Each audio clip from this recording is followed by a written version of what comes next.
In this video, I'm going to go over how to do some reporting using parent-child relationships. Within Xero, there's a bunch of data sources that have parent-child relationships. Here we can see there's bank transactions, and they have transaction lines. Credit notes have credit note allocations, and so on. There's quite a few.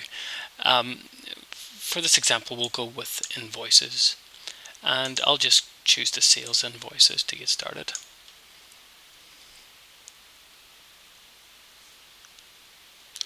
And we'll grab the invoice lines as well. Get the sales ones. And we'll just fix the formatting quickly on that.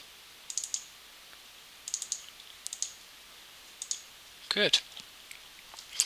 So, what are parent-child relationships? Well, as I mentioned before, this is the parent table, the invoices, and the lines is the child table. And the parent table has a primary key. That's this big value over here. It's a unique identifier, the invoice ID. Every invoice has a new ID, a unique one. And the line items that make up the invoice have a foreign key relationship to that primary key. So each line item on the same invoice will point to the same invoice ID. So what we want to do is create a relationship between the two so that our pivot tables are aware of the connection between the invoice and the lines. To do that, you'll need to use the relationships in Excel 2013, or you can use Power Pivot, which I think works on both 2010 and 2013. I can't confirm what sort of relationships, if any, can work on 2007. But yeah, let's get started. So we'll click this relationships button. It's underneath data, relationships, and we'll click new. And you're going to get 4 drop down boxes. The first thing you want to choose is the child. So the child table in this case is the invoice lines, and we want to choose the foreign key. So we're joining on invoice ID. And the related table, it's really the primary key table, is invoices, and the primary key column is the invoice ID. And press OK, and you'll see it's loading a data model, and you just want to confirm that it says active here, and we can click close. So now our two tables are related. Let's get started on a pivot table. So we're going to just choose design here and choose summarize with the pivot table, and may as well just click this box, add it to the data model. Well, here we are, we have a new pivot table, and by default it selects active and whatever is currently in your data model, but just click here to see all of your tables. So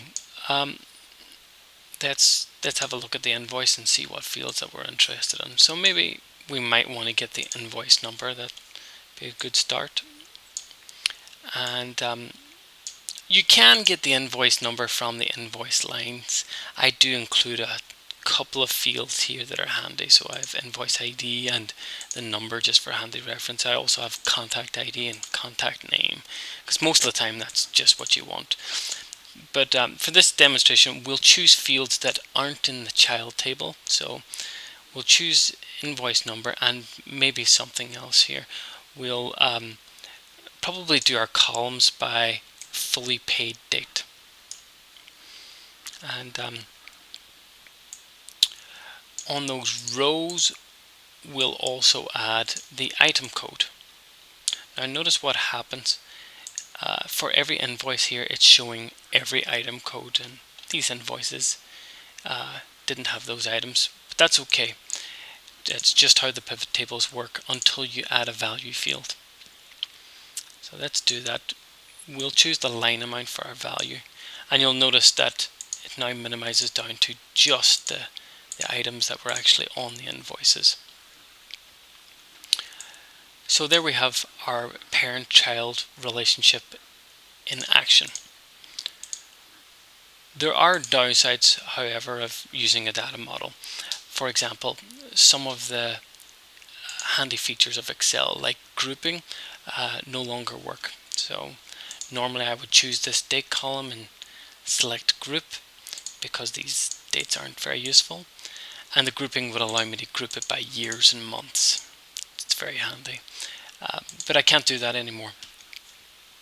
So there is workarounds. Generally what you do when you have a data model is you'll have what's called a date series table as well, and I've included one here. You can find it under samples, other, and date series. So this is a date series table. Pretty much any BI reporting will always start with a date series. And a date series is a non-breaking consecutive list of every date. As you can see here, I've got from 1st of January 2007 right through to 2018. So it should get you most of the dates that you want. If you find that this isn't a large enough result set, or you want to change it for whatever reason, you can use your own date series table, or you can go to this link here and use the Azure Data Market to generate your own. You can put in your own parameters and it'll generate you a date series table just like this, and that's free, so you can use that service for free. But yeah, that's we now want to just copy this table into our worksheet. So you press Control A and then press Control A again to select the entire table, and Control C to copy it. We'll just go here and paste it in. I generally like to name this dates and call this pivot. So now what we need to do is connect our date series to our data, and right now our pivot has got columns on the fully paid date. So we want to join the date series. We want to make this date series part of this model. As you can see, the icon's just slightly different because there's no relationship. And if I tried to bring that on there, it'll tell me that there's no relationship. You need to create it. So we'll go ahead and do that right now. You can just click create, and our primary key this time is our invoices table, and we want to choose a date column to join on, and we were using the fully paid on date, so let's keep with that, and we join it to our date series. Now it's important to join the date to the date key. The date key is just an integer value, and underneath the hood, that's how all dates are stored. They're just a big number. So just remember that when you're connecting up your date series, and press OK. And now your date series is connected. You'll see the icons changed, and it's actually filtered down the data to what we're interested in.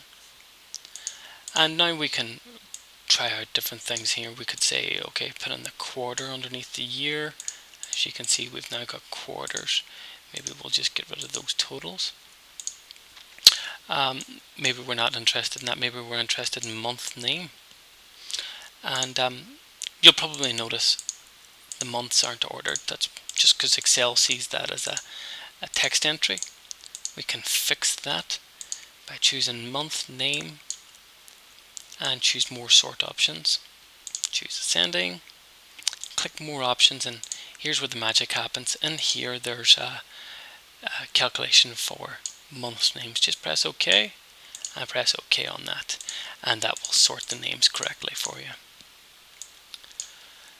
So that's pretty much everything there is to parent-child relationships. Just set up those relationships, and more often than not you'll want to join in a date series. So keep that in mind, and remember that the date series is available from the samples menu under other date series. Thanks for watching.